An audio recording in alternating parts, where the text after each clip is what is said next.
téléspectateur ak internetu Gox gi TV ñu amaat mbégte tey di leen dalal ci plateau spécial ginnaaw bu ñu ko defee ayu bés yee weesu ñu defaat ko tey lépp rek ngir waxtaanee wàllum Covid 19 bi nga xamante ni lëmbe na jamono waaye épargné wul suñu réew di Sénégal ak variant yi mu àndal ñu jot ay vaccin tey ñu fas yéene waxtaan ndaxte vaccin yooyu noonu mën na indi saafara ci 3e vague bi ba si Covid 19 bi sax ñu bañ a yàlla musal ñu si 4e vague ak mbir yooyu noonu ñuy wax yépp ñu dalal si plateau bi tamit ña nga xamante ni seen xam-xam màcc na ci wàllu woowu laataa ñuy dugg si waxtaan bi rek comme ci feetu tabaski la ñu jógee muy la nga xamante ni feetu jullit yépp la te Sénégal boo xoolee jullit yi bëri nañ fi ñuy profité si occasion bi di baalu ñëpp ak di baal ñëpp ak si liñ yëg ak liñ yëgul ndaxte wax si télé rek dafa metti ndax ñi ñuy déglu di ñu seetaan ñoo ñu gën a ëpp xam-xam li ñuy wax ñoo ñu ko gën a xam tey bu ñu yàlla nattoo ñuy wax loolu noonu nag duñ def lu di leen baalu ak di leen jéggalu di ñaan yàlla may ñu kattan ak ñu fekke julli gi nga xamante ni mooy tabaski fekk ay tabaski yu bëri te yi ñëw dàq yi nga xamante ne ni moo weesu may ànd ak si plateau bi sama naataango di soxna Marième Ba di ma wéttali chaque jour si édition spéciale ba nga xamante ne ni dañ koy def mu jugé si wàllu yu bëri actualité bi nag li si gën a ëpp solo mooy wàllum Covid 19 comme ni ma ko waxee sama njëlbeen ñu may bàyyi soxna Marième rek mu nuyoo ko téléspectateurs yi. waaw sëñ Khadim maa ngi commencé si yow di leen nuyu di la ziar di nuyu aussi téléspectateur su Gox gi TV yëpp ak suñu mbokki internet yi ñu suivre à travers Facebook ak YouTube saa su ne di amaat mbégte aussi di bokk ak yow plateau. comme ni nga ko waxee léegi l'actualité qui domine c'est l'actualité sanitaire ñëpp xam na ni pandémie bi lëmbee àdduna ba tey moo fi nekk Sénégal ne ci 3e vague am indi tiitaange nag ndax mu ñëwee doole mu si gis cas yi di gën a yokk saa su ne te ba tey dafa mel na xel yi dafa nërmeelu ci côté boobu day am solo saa su ne nu si def taxaw seetlu di si ànd ak ñoo xam ne dañ ciy yëngu wala seen xam-xam màcc na si pour toujours ñuy baaxee askan bi loo xam ne dina leen jàppale ci sensibilisation bi ak moytu bi ak aartu bi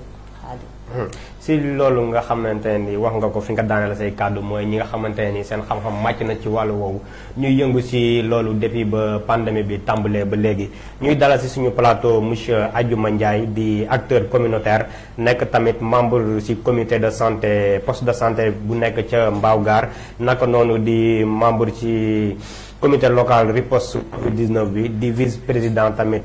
chargé de l'environnement et du développement durable ci ODCAV bu Pikine loolu xam naa ci aspect nawetaan bi la ak yooyu monsieur Ndiaye maa ngi lay nuyu di rafetlu teewaay bi di la bàyyi nga nuyoo ko mbokku téléspectateurs yi. waaw asalaamaaleykum ñu ngi nuyu mbokku téléspectateurs yu Gox bi TV di rafetlu lool ci jotaay bi nga xam ne tey jii teew nañ ko fii di waxtaane li nga xam ne moo lëmbe àdduna comme ni ñu ko waxee ci Xaadim donc di nuyu bu baax Mariam chroniqueuse di leen encourager aussi ci li ngeen di def am na solo donc di nuyu téléspectateurs yëpp di leen gërëm di leen baalu àq aussi ci fête bi nga xam ne moom lañ jóge muy tabaski donc di ci baal ñëpp àq di ñaan yàlla aussi ngëneel yëpp nekk ci tabaski ñu sotti ko ci Sénégal ba nga xam ne tey jii bas bi daf fiy jóge Amin Adjouma ñu ngi lay jaajëfal naka noonu am nañ beneen invité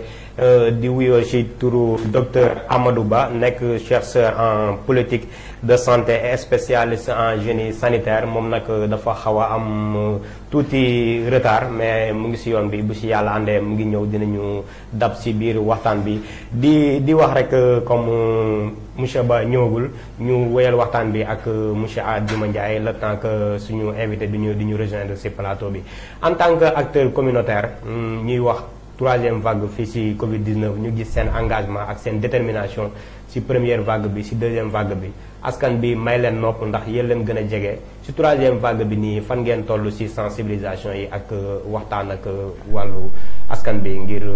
kii ñu moytu. waaw di sawar lool ci di tontu ci question bi nga xam ne laaj nga ma ko Xaadim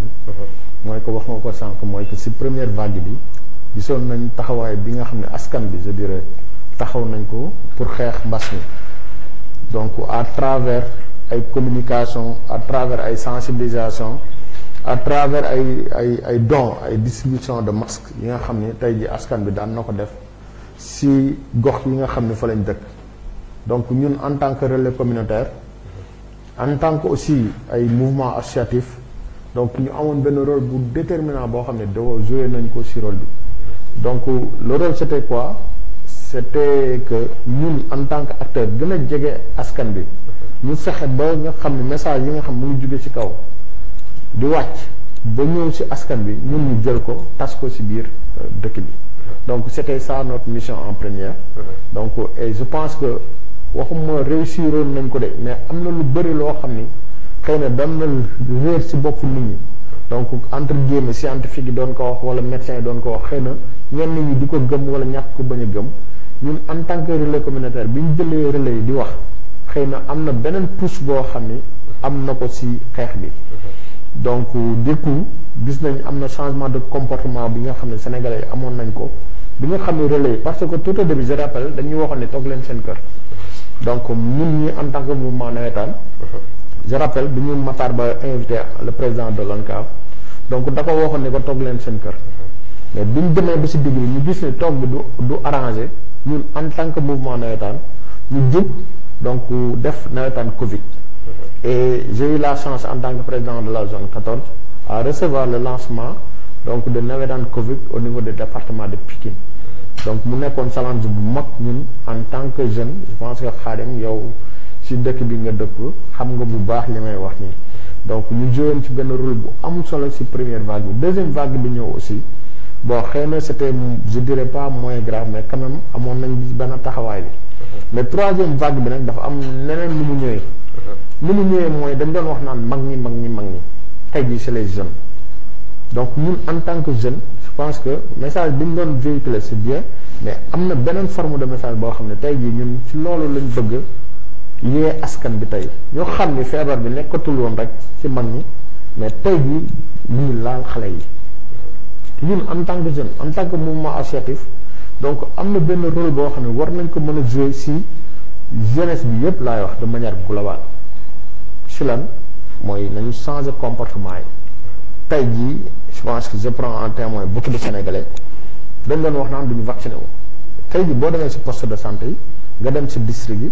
jeunes yi ñoo fa ëpp tey. ci vaccin yooyu dinañ fa ñëw parce que mooy thème mu bés bi sax ndaxte moo waral jotaay bi ndax vaccin yi thème bi mooy vaccin yi ndax mën na indi solution pour freiner pandémie Covid-19 fii ci Sénégal mais bu ñu seetloo que ci vaccin yooyu noonu au début première dose yi nga xamante ni recevoir nañ ko wax nga ko sa biir wax troisième vague bi ndaw yi la gën a sonal que mag ñi mais boo xoolee première vague première dose yi recevoir dañ ne mag ñi nañ dem vacciné wu troisième âge yi ak ñi nga xamante ni ñooy les personnels de santé ñoom ñu dem vacciné en premier lieu le temps que ñuy amaat yeneen vaccin pour ñëw ak troisième vague bi ak variant yi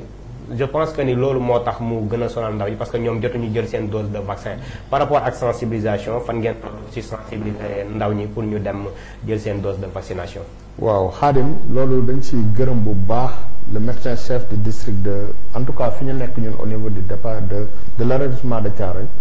ak le sous-préfet di liggéey bu am solo ci wàllu woowu donc ñun aussi au niveau du poste de santé de Kër Mbaye Fall parce que foofu lañ dëkk. ñun ak l'ICP monsieur Fall ak madame Fall donc sage-femme mu assuré intérim bi tey parce que monsieur Fall est en congé donc ñu am benn liggéey bu am solo en tant que comité de gestion tey ñu koy liggéey ci sensibilisation bi et pour rappel Khadim wax nga ni dañ doon def naan dañu njëkk ñekk mag ñi après ñu njëkk xale yi bon nga baal ma ci kàddu gi mais je dirais que ñun ndaw dafa am benn esprit boo xam ne moom lañ doon demee mooy que duñu vacciné wu parce que affaire bi ñu dal et je te jure que man nii personnellement et si télé laa nekk di wax j'ai appelé beaucoup de personnes ne leen dem leen vacciné wu non ñu ne ma non ajuma sa vaccin yi naan ko wala nga téye ko man personnellement j'ai appelé des amis ñu bëri ni leen kaa leen vacciné wu ñu ne ma non téye ko ñun soxlawuñu mais tey jii parce que tout simplement xëy na esprit bi ñu leen doon wax la non Covid bi amul non nangam sangam dugg na fii génn na fii mais tey jii tout le monde sait que Covid am na. kenn doon ko laam-laame xëy na leneen kenn la ñuy wax mais comme Covid am na tey jii moo tax xëy na res bi am mais Khadim je rappelle que première bi dañu doon personnel de santé bi beneen bi ñu ni mag mais bi ñu pare quand même woo nañ xale yi ni leen kaa leen ñàkku xëy na ñu bëri mais moment boobu rupture am na si wàllum ñàkk yi bala ñu ñëw si wàllum xanaa déggoo li ma la wax amul rupture si rupture mais rupture am na devant tout le monde ne vaccin manqué na ba dose yi nii ñuy wax récemment lañ ko jot yàggul tey sax le ministre war na jël yeneen dose à 16h waroon na ko jël à 16h dose yooyu war na ko récupérer à l'aéroport Blaise Diagne muy AstraZeneca mi ngi waaj a ñëw mais Sinopharm ak Johnson & Johnson am na yu mu soo recevoir à 16h ak à 15h respectivement mais bala ñu ñëw foofu soxna Mariam mu intervenir tuuti. mais war nga ma bàyyi nag mooy nga jëlee développement bi parce que am na solo. parce que tey jii ñun c'est vrai ñun si loolu rek la ñuy yëngatu. d'accord bu ñu tuddee acteur communautaire. mooy que tey jii si communauté bi. naka la ñuy def di leen ñaax di leen pousse à ce que ñuy def yenn yi. c'est pas parce que damay wax pour critiquer.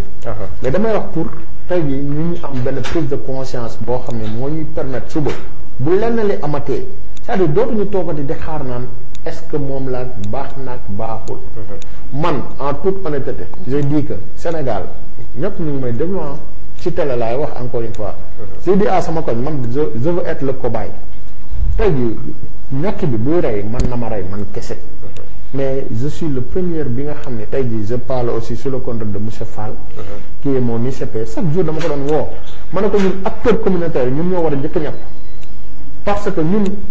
première ligne la ñuy wax ñun ñooy sensibiliser ñun ñooy def distribution de masques ñun ñooy def lu nekk. ñun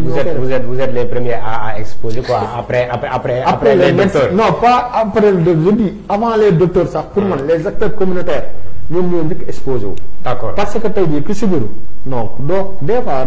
ñun la ñuy woo. nga dem kërti dugg na fii génn fii. donc je dis que ne tey jii pour man acteur communautaire aussi loolu si plaidoirie boo xam ni dama koy def si autorité ba nga xam ne suba bu ñuy defati yenn yi nañu si sóor bu baax a baax en tant que acteur communautaire. d'accord Adjuma message bi jàll na soxna Marème dégg nga li Adjuma wax par rapport ak ñàkk gëm gi nga xamante ni askan bi ndaw ñi en général en particulier autant pour moi ñàkkoon nañ ko gëm feebaru Covid-19 bi li ko waral nag bëri na peut-être si suñu gouvernants yi par rapport ak seen communication ak seen doxin parce que quoi qu'on puisse dire troisième vague bi les faits sont là relâchement bi ñuy jiiñ population bi si acteurs politiciens yi la njëkkee parce que wax nañ ko waxaat nañ ko ak tournée économique bi nga xamante ne ni njiitu réew mi en premier lieu moom def na ko opposants yi tamit gis nañ ko si mel ni Bougane Gueye Dany def ay tournée ak approche ba nga xamante ne ni am na ci élection locale yi nga xam ne moom lañ dëgmal ay meeting ak naka noonu di am ay rassemblement doon ci am to amutoon respect mesure barrière ba explosion am ba ñuy wax troisième vague tey ji nga dégg li monsieur Ndiaye wax par rapport ak seen liggéey ak ñàkk gëm gi ndaw ñi ñàkk gëm lan nga si contribuer. waaw merci Khadim man damay wax benn wax ça veut dire que les responsabilités sont partagées. même si nag les autorités étatiques les autres autorités parce que autorité bëri na forme waaw autorités yi képp koo xam ne kilifa nga wala am nga loo incarné ak ñu la topp rek kilifa nga fenn ñoom na nga fay parce que moom ni mu ko waxee première vague bi mu ñëwee y avait plus de réticence parce que foofu dindi la woon total les gens disaient que lii amul tout dëgg et ñoom ñu arrivé à gëmloo ko Sénégalais ba Sénégalais bi xam ne corona am na ñu def ay mesures ñu ne les gestes barrières duñu ko respecté ku ne di ko respecté ñu ne nañ def ni ba nga xam ne amoon nañ ci ndam ci première vague bi am ci ndam ci deuxième vague bi ba Sénégal àdduna bi yëpp naan avec nos maigres moyens comment on a fait pour arriver ci état bi diñu ci féliciter mais si ñoom si seen doxalin moo indi lii parce que dëgg la vaccination bi ñëwoon na avec deuxième vague bi mais c'était pas obligatoire si ñëpp on avait dit troisième âge bi ak ñi nga xam ne danoo nekk ci ay yenn états yi ñoom lañu prioriser woon bi mu jàllee xëy na neneen ndaw ñu ñoo leen vacciner mais les jeunes ne se sentaient pas xëy na concernés parce que ils se disaient que ils sont résistants mag ñi lay gën a lor donc garaawul ba pare nañ ko wax aussi doylu woon na mu war a doyee même si monsieur Ndiaye moo ngi koy bañ di ko récuser il y a une rupture qu'on l'accepte parce que nous sommes 16 millions de Sénégalais environ et li fi dugg ci vaccin matagul 1 million donc mënuñu wax fii ni ay 100 lay dégg fii ay 100 000 fii ay yooyu lay dégg kon mënuñu wax ni sax jagee na ni sax amul sax 10% waxuma laa na naan vaccin doy na kon foofu dañ koy nangu ba pare. maintenant yow miy njiit boo tënkee sa askan gis na ni restriction yi nu méttee woon ci Sénégal mu métti si ñëpp mais ñëpp nangul ko njiit yi parce que dañ ni on n'a pas les moyens il y a pas de médicaments il faut qu'on se confine autoconfine sax entre guillemets parce que c'était le bon terme nu wàññi activité même si on sait que socialement Sénégal attanu ko woon. on sait que ni ñuy dundee si dëkkin ni ñuy dundee si am-am suñu koom attanuñu woon tëj bi niroon tëj mais on le faisait parce que dañu bëggoon jàppale suñuy nguur à xeex ko quand on a fait l'état sanitaire. l'état d'urgence après l'état les gens ont dit waaw jusqu'à présent parce que Bachar ni non nañ ko jàppale parce que Covid bi la. est-ce que ñoom après loolu ils ont le droit def li ñu def. parce que wax nga ko léegi. quand le président fait un tournée économique qui est parce que on sait que suñu dëkk yi njiit yi mënuñu génn sans politique mënuñu def benn activité sans folklore sans politique. et sans mesure barrière sans geste sans benn prédisposition boo xam ne jël nga ko parce que corona jeex si adduna bi à ce moment on parlait variant britannique bi la doon soogee pare ñu gis li xew Inde. Sénégal est-ce que il avait le droit suñuy njiit def li ñu def. maintenant si le président le premier du Sénégal ose faire certaines choses avec son équipe les autres leaders politiques aussi se le permettent et après la responsabilité à qui ñoom ñëpp ils sont responsables. maintenant boo ñëwaatee jiw si loolu. kaay di yokku nga bëgg ni damaa leen sol masque yi damaa leen jël gel damaa leen raxasuwaat leen day paradoxal et foofu on comprend bu amee benn résistance bi que ñoom si seen ay démarches ñoom ñoo indi loolu. maintenant nag c'est pas une raison parce que c'est une réalité qu'on le veuille ou non corona am na. maintenant jusqu'à présent amul garab vaccin bi rek moo fi am maintenant nag. ci côté boobu aussi il y a polémique je pense que daal ci ñëwaat ci biir waxtaan. ci côté boobu il y a polémique monsieur Ndiaye mu ngi nii nekk acteur communautaire mais en même temps di yëngu ci district sanitaire bu Mbao Gare di yëngu ci Covid tout ce qui est riposte en Covid bu ñuy wax riposte moment bi je pense que ni vaccination bi nekk na benn la nga xamante ni c'est déterminante pour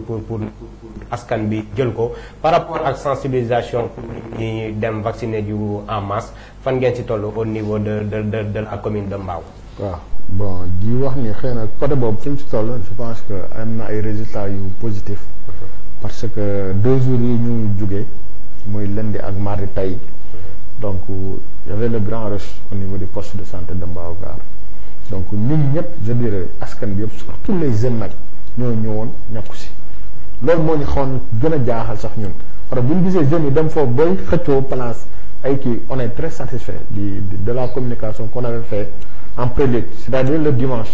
donc gis nañ ñu dugg ci réseaux sociaux yi ku ci mel ni man ñoom Mané Pouy ñoom Ndeye Khady Ndiaye ay ñoom Ibou Goudiaby la veille ñu def ay distribution de masques donc tous les acteurs communautaires yi nekkoon foofu donc gis ngeen communication bi ñu defoon ay plateforme gis ngeen communication bi nu mu fa doon jàllee ñoom CMS ay Sénégalement fierté ñoom ñëpp jàppoon ci communication ba tey jii je pense que res bi gis ngeen ko nit ñëpp génn nañ pour vacciner wu tey jii li ma woo ci nit sama téléphone dama bëgg a vacciner wu je pense que xaw ma nu mu toll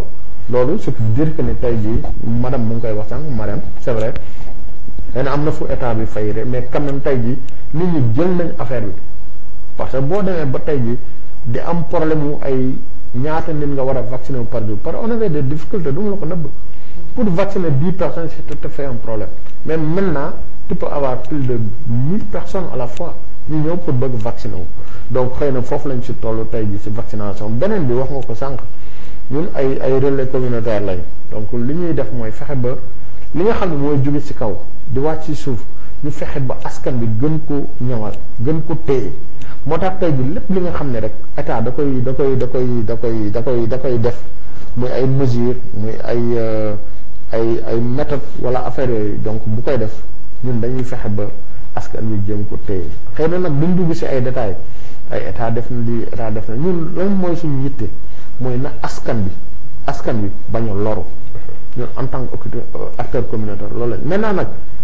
que président bi def na lii que le def na lii ñun loolu ça nous importe peu ñun li ñuy wax mooy tey jii mbas mi mu ngi fi nañu fexe ba respecter les mesures barrières wax nañ bu kenn joxe loxo bu kenn joxe loxo nañu takk masque nañ takk masque nañu dànnante nañ dànnante nañu dem ñàkku ji nañ dem ñàkku ji ñun si loolu la ñuy woo askan danaa nag keneen ku jël responsabilité def leneen li nga xam ne xëy na tey ji mais l'histoire retiendra l'histoire retiendra que tey ji bi dëkk bi toll fii yow taxawaay bii nga amoon donc ñun ci loolu la ñu nekk beneen bi damay rappeler beneen bi damay rappeler ñun dañoo def réunion CD ODCAV de Pikine le 25 bii passé nii wax nga aussi sa casquette ODCAV dinañ si dëkk mais nee nga sànq ne nit ñi ñu ngi ñëw en masse si centre de santé si poste de santé di vacciné wu ñuy lim plus de 200 personnes wala lu ko ëpp par jour di dajale ndaxte dajaloo boobu ñuy dajale si poste de santé yi tamit mënul indi ay explosion de cas wala ak yu ni mel yéen ngi xalaat loolu ak yan fànn ngeen jël pour nit ñi di ñëw à temps di vacciné wu too benn loraange du fa am parce que saafara ju jël jàngoro tamit dafa baax di moytu. waaw xam nga nag c'est vrai vous avez parfaitement raison dina difficile lool fu ay mbooloo daje yu toll noonu parce que nit ñi dañoo dem ba benn instant xëy na dañoo jàpp ni ku vacciné wul donc exposé nga moo tax tey ñu def mais on essaye en tout cas on a fait ñun système bi ñu defoon mooy ay liste mais on a vu que xëy na dina am ay tuuti quoi mais en tout cas on va essayer de s'organiser ba nga xam ne tey jii nit ñi xëy na kii ñëw mooy li nga wax doo fa jëlee jàngoro mais faj nga fay jëlee quoi donc dinañ def le tout ba en tout cas li nga wax parce que ay suggestion la rek dañuy liggéey rek donc xel matul dara matul donc li nga wax ni dinañ si bàyyi xel ba bu ñu demee suba boo leen fa ñëwaatee di ngeen gis ni xëy na organisation bi gën na ñëw nit ñi gën nañ dannan parce que loolu lañ leen di woo léeg-léeg nañ fexe ba dannante nañ fexe ba bañ di jox loxo nañ fexe ba regroupement yi bañ a am comme ça contamination bi gën a wàññeeku. Marème par rapport à ça li ma koy interpellé sànq muy district yi bëri yi nga xamante ni hôpital yi askan bi jóg nañ dem dawi ji fa ngir jël seen dose de vaccination muy indi rassemblement te rassemblement dañ koy bañ ci jamono ji ndaxte yan mesure nga jàpp ne war nañ ko def. évoqué sànq ne dañuy def ay liste mais war na tamit bu ñu fekkee dañuy def ay liste ñu wax ne heure bii peut-être la veille à 18h la ñuy def liste yi nga xamante nii pour demain la ñu jéem a xool naka la ñuy def ngir ñu moytu dajaloo bi. xam nga ce qui est dommage dans ce pays mooy suñu autorité yi toujours méthode dañuy manqué parce que mënul nekk situation bi di nekk ñu ñuy wax na ko léegi c'était nekk geste barrière du ñu wax bu di nuyoonte bu ñuy jege yoo bu ñuy nañu def gel yi takk masque après tu appelles les gens ñu def rush pour ñàkk ko dëgg la amoon na réticence dëgg la feebar bi troisième vague bi egg na benn niveau boo xam ne tiit na ni leen gis ñàkk ji pour mucc mais mën nañ ko defee na leen organiser que l'État a tous les moyens d'organiser ba nga xam ni koñ yi les acteurs communautaires nañu fi les agents de développement sanitaire nañu fi bàjjenu gox yi nañu fi on peut savoir koñ bu ne kan moo fa bëgg ñàkk lu ñëw ñàkk ko te du am regroupement du am dara et je pense que système boobu rek parce que dañ koy wax ci seen ay stratégie de communication ñun day def proximité ni ngay defee proximité pour sensibiliser je pense que ñàkk bi aussi mën nañu ko defee noonu parce que tey boo gisee li ci hôpital yi nit ñi ni ñuy dawee di def fiir wala di dem même bu ñàkk amul di dugg di génn foo jaar rassemblement am te ba yow mi njiit gi boo permettre rassemblement après dootoo am logique pour tere ko je pense que méthode bi war nañu ko xoolaat ba nga xam ban approche lii jël ba nga xam ne ku bëgg ñàkk di nga signalé wu ñu ñëw ñàkk la te rassemblement du am te ko bu boobaa nag dina dicté dina neexatoo.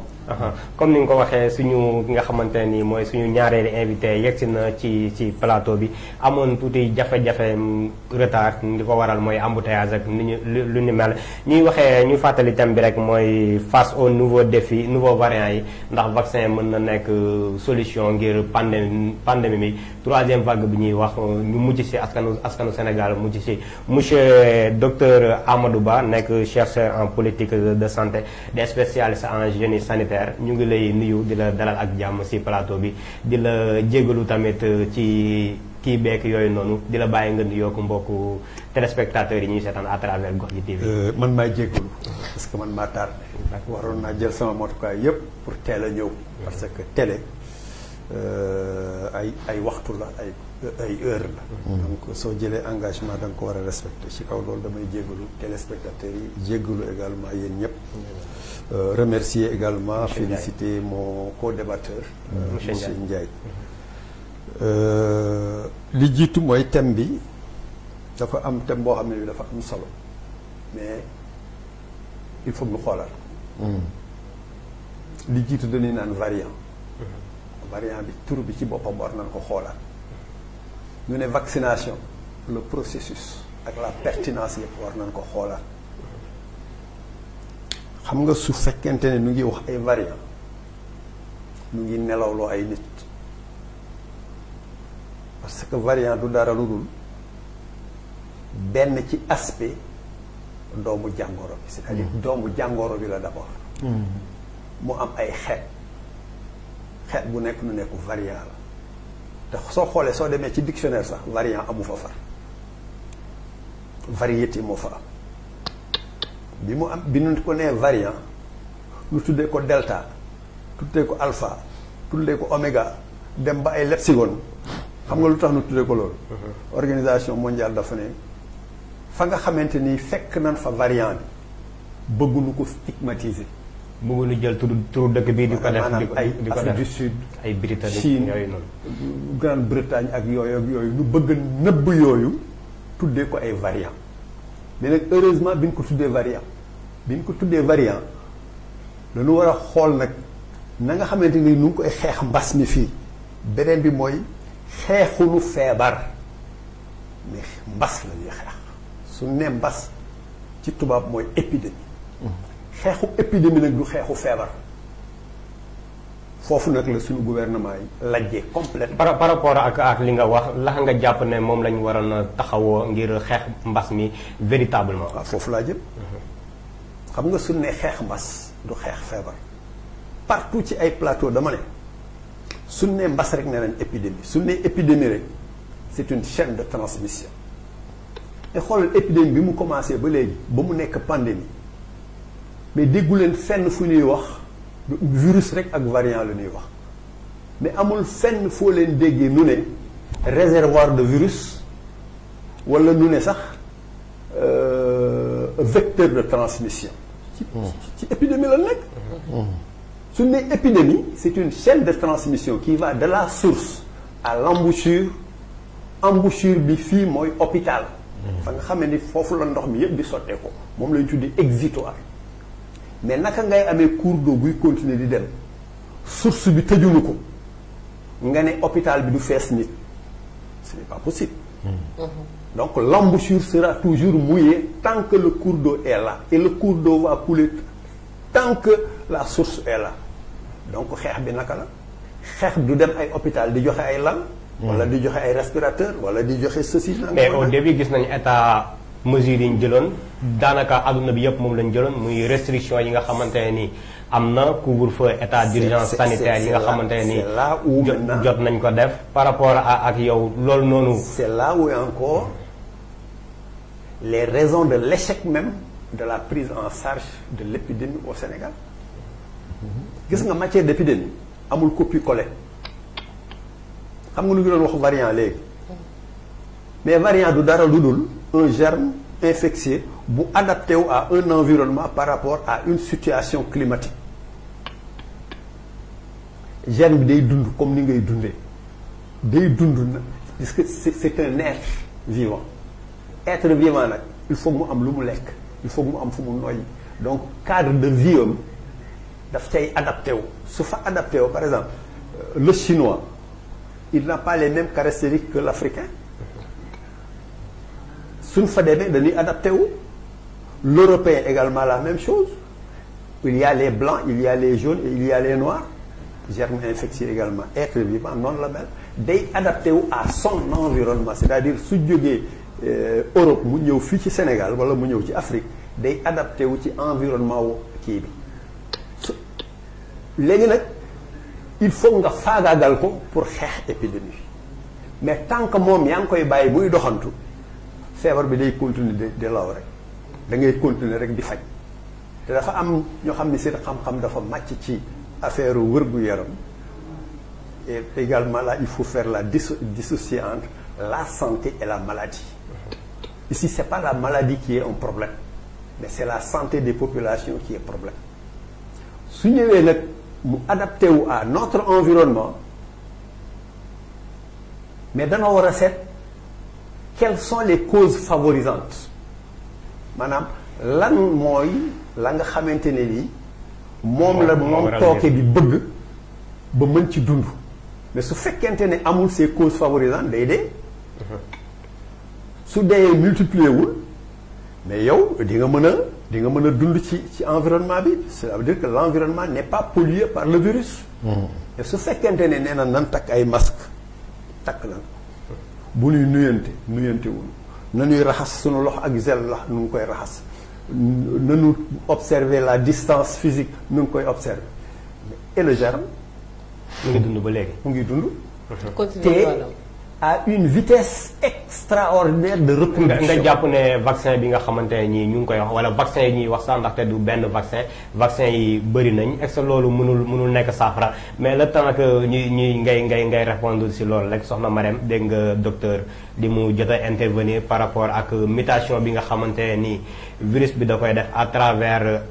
environnement bi nga xamante ne nii fa lay nekk parce que quoi qu'on puisse dire li mu wax. peut-être xel mën na ko nangu ndaxte virus bi ni mu def Europe def ko Amérique def ko feneen ak feneen def gu ko Sénégal on touche du bois def gu ko Afrique sax la ñuy wax par rapport ak li mu wax ban jàngat nga ci am. waaw boo déggee li docteur wax ça veut dire que dès le départ suñu njiit yi wala les responsables sanitaires dañoo raté coche bi parce que contextualisation laa dégg ça veut dire que tey. li chinois bi di def wala li français bi di def wala li américain bi def ak ñun li ñu war a def pour xeex bi du yem te wax na ko ni cible yi dañ ko raté damay wax sax ne dañoo war a tropicaliser dañ ko war a tropicaliser la lutte contre la Covid-19 doit être tropicalisée donc facteur climat temps yooyu yëpp day dugg ne dañ ko tropicaliser dañuy seet ñun suñu askan ak suñu environnement maanaam jaww bi lan ci war a mën a def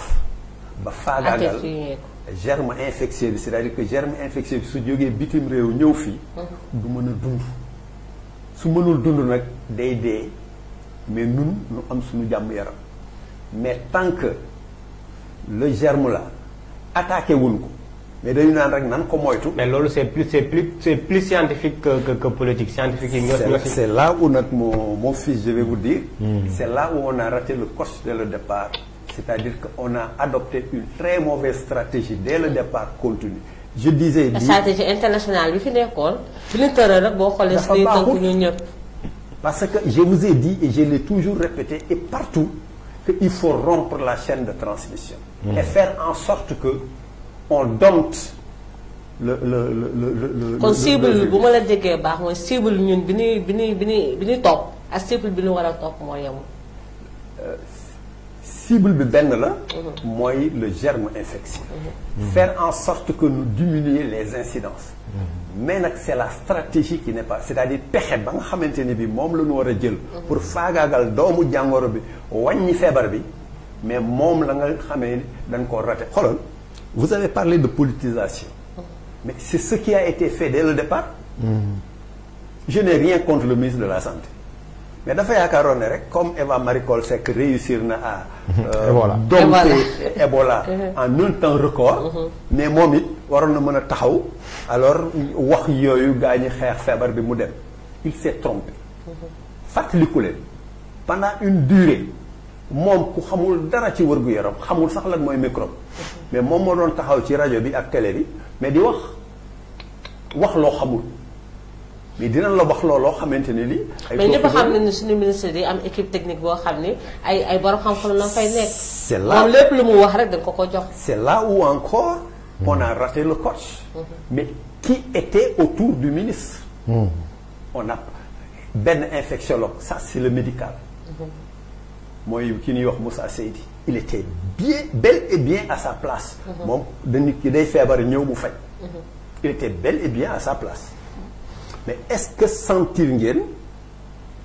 une bonne équipe de santé publique autour du ministre amul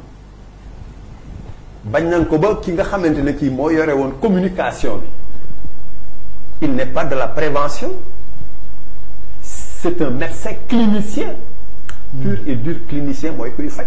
mais wax nga docteur Seydi ñu ngi doon gis Marie Khemesse Ngom ak yeneen naataango ya nga xamante ni peut-être seen xam-xam màcc na ci wàllu wér-gu-yaram ñu nekkoon autour du ministre di ci cadre sensibilisation bi ak cadre communiqué yi ñuy def par rapport ak communication bi foofu laay ñëwee ci yow ndax nga gisee communication bi nga xamante ni ñu ngi ko doon def. C'est dommage que tu ne me suivais pas donc depuis le début. Depuis le début, jusqu'à aujourd'hui, j'ai toujours dit que on a une communication défaillante parce que inopérante. Une communication boo xam ne li mu tiital mu ëpp lu mu dëfal. Alors que le stress est une cause favorisante pour nga jàpp coronavirus. Facteur la. Oui. est-ce que loolu tamit indiwul relâchement ba nga comme communication bi dafa tiital nit ñi ba tiit boobu demee ba des ba nga xamante ne nii dañ na si nit ñi est-ce que loolu favoriser wul relâchement bi nga xamante ne nit ñi am nañ ko tekki masque yeeg ñàkk a gëm feebar bi est-ce que du communication bi nga xam ne dañ leen tiital au début tiit boobu ba mu demee ba denc ci ñoom favoriser wul lii yëpp. xam nga sonné relâchement mooy bàyyi. donc nit ki la nga jàpp loolu ngay bàyyi. amul dara lu mu jàppoon bay bàyyi. donc il n'y a pas eu de relâchement. On a fait du surplace. On a fait ce qu'on a voulu faire. On n'a pas cherché à avoir les résultats qu'il faut. Et on a eu finalement un échec lamentable. Et troisième vague bi ñuy wax est-ce que xam nga ni OMS ci boppam ba nanguwul sax dégg nañu naan première deuxième ou troisième vague. C'est une Covid continue. C'est-à-dire voilà, qui va en dents de scie. Et selon les climats et selon les saisons et selon également les comportements des individus. feebar bi nekk fii. Qu'est-ce que concrètement, et ça c'est la question que je dis, qu'est-ce que concrètement le gouvernement du Sénégal a fait pour lutter contre l'épidémie? Gisuñu ko. Il demande simplement des comportements individuels.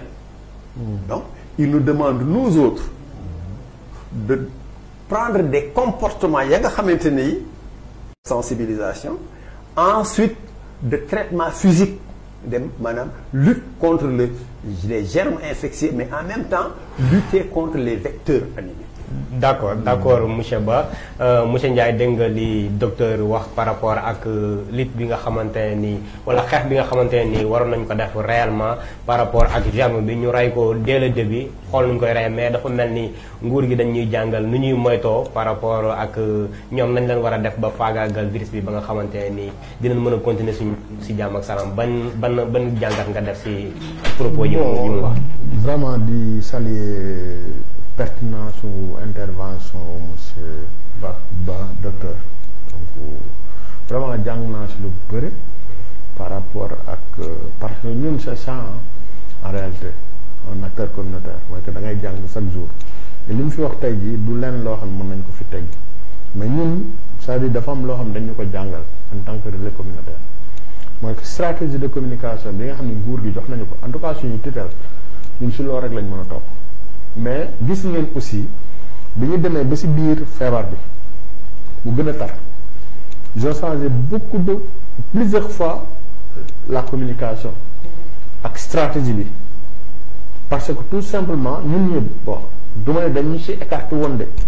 mais dañuy woon dem leen toogi seen kër ba socio-anthropologue yi jógee te loolu avant ñoom sax ñuy jóg ñun en tant que relais ñun doon nañ jóg. mais sénégalais yàlla na ma yàlla baal autorités yi nga waxat ko dañu am complexe non je le dis parce que li nga xam ni dëgg la docteur benn docteur bu nekk université ñëw gàddu mais moom li mu ñu doon jàngal ñun ñoo ko gën a xam d'ailleurs sax après dañ ni ko mën nu ko waxee c'est-à-dire ko lutte quoi la ñuy def maanaam ku nekk lutte bi du man maay ñëw indi sama stratégie commune lay doon c'est-à-dire yow da nga am xalaat ma am xalaat buñ ko defoon nii buñ ko waxoon nii buñ ko gisee discussion day am quoi nga jox xalaat day am pour ngeen trouver benn donc bi ñu demee ak ñoom vraiment dugg def benn riposte ci veille tabaski daaw ak korité bi ak màggal geeg gàmmu gi gis nañ ni résultats yi dañu baaxoon nawetaan bi ñu waxoon dem leen toogi ñun ñu loo leen di def ñu propose leen nawetaan Covid. parce que doguma la loolu nga wax. c'est ça la bonne stratégie. C'est-à-dire l'approche communautaire. mais gis nga même approche communautaire boobu. ñoom dañ ca lajj. approche communautaire du top down. up down. du ministre moo war a taxaw. di naan xam nga bi mu demee ba Salib boobu la dem Yoff di naan il faut que relais yi il faut que la communauté il faut nangam ak nangam. mais alors que moom du moom moo ko waroon wax. su fekkoonte ne la communication était bonne.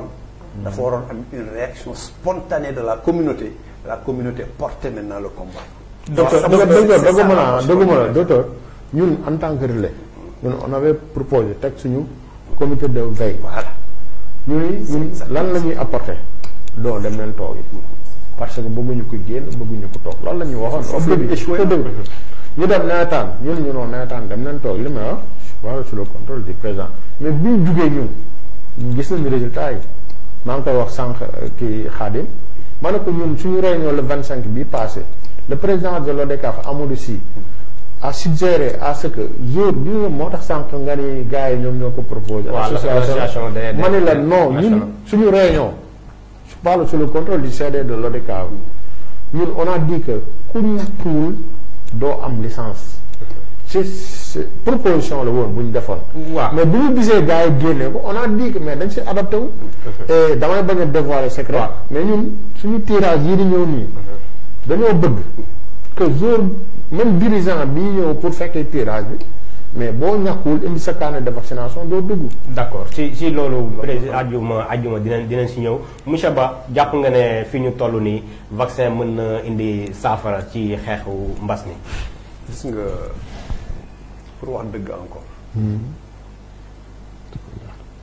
xam nga variants yi dañoo ne ay variants. waaw ay vaccin tamit en même temps. tuddee encore ay vaccin. pour la première fois au monde dama ne le premier vaccin au monde c'était au 6e siècle. avec Jesner ak ñoom Brooks. ak ñeneen ñoom noo nekk ña nga xam ne ñoom noo météo yéen ngi bon ay xale ngeen mais doo leen ko fàttaliku mais loolu doon tuddee varrolisation c'est-à-dire benn système pour lutter contre